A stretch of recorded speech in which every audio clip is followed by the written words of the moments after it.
Bismillahirrahmanirrahim. Assalamualaikum warahmatullahi wabarakatuh.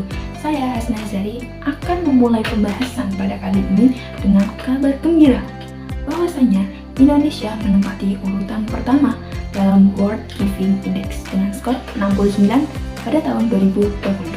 Yang artinya Indonesia merupakan negara yang paling dermawan dari sekian ratus negara yang ada di dunia. Artinya apa?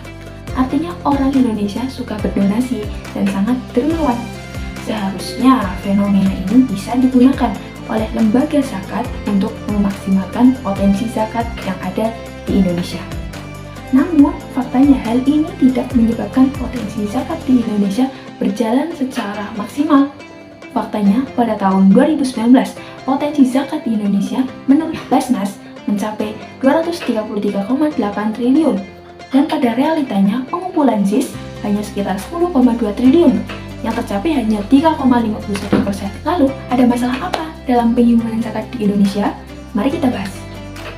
Penghimpunan zakat atau fundraising pada lembaga merupakan suatu upaya untuk mempengaruhi masyarakat, sehingga bisa mengenal, tertarik, dan kemudian akan menyalurkan donasi atau zakatnya pada lembaga yang dituju.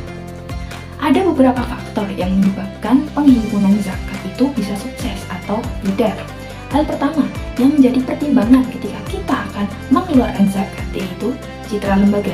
Kita akan melihat dari akuntabilitas, realitas, dan bisa kita tahu dari laporan keuangan lembaga zakat tersebut. Faktor yang kedua yaitu profesionalitas amil. Dilihat dari bentuk interaksi seorang amil dan akhlak seorang amil. Yang ketiga yaitu program yang ditawarkan.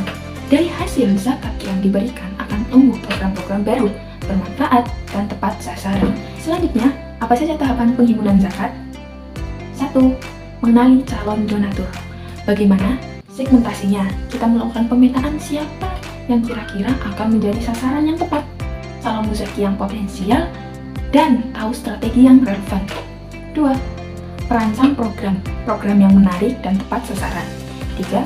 Strategi promosi, secara langsung maupun tidak langsung. 4.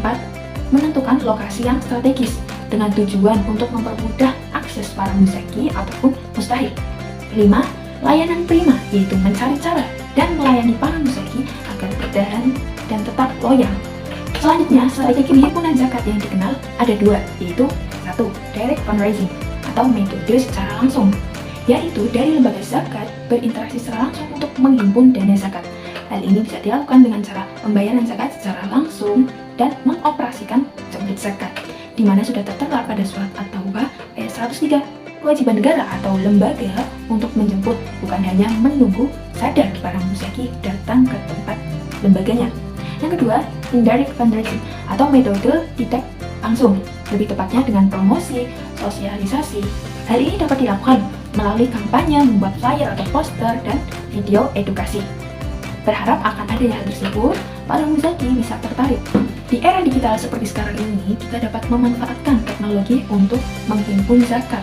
Misalnya dengan cara lembaga zakat membuka akses pembayaran melalui transfer and banking, bahkan marketplace dan website. Itu semua itu memberi kemudahan para muzaki dalam menyalurkan zakatnya.